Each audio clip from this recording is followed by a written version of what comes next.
Hello everyone, అందరికీ వినాయక చవితి శుభాకాంక్షలు.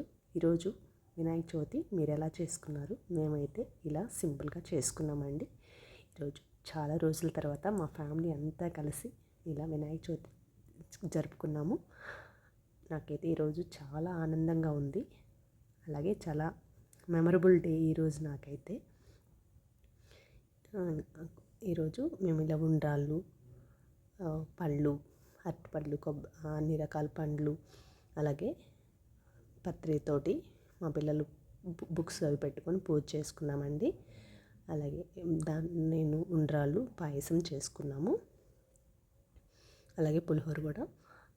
ఇది వచ్చి మేము ఇంకా గడపకి పూజ చేసుకున్న తర్వాత ఇలా తోరణాలు కట్టుకొని ఇంటికి తర్వాత ఇంటిలో ఉన్న దేవుడికి కూడా పూజ చేసుకున్న తర్వాత వినాయకుడికి కూడా పూజ చేసుకున్నాము అందరం కలిసి. మీరు ఎలా జరుపుకున్నారో తెలియచేయండి. అందరికీ మంచి జరగాలని మనస్ఫూర్తిగా కోరుకుంటూ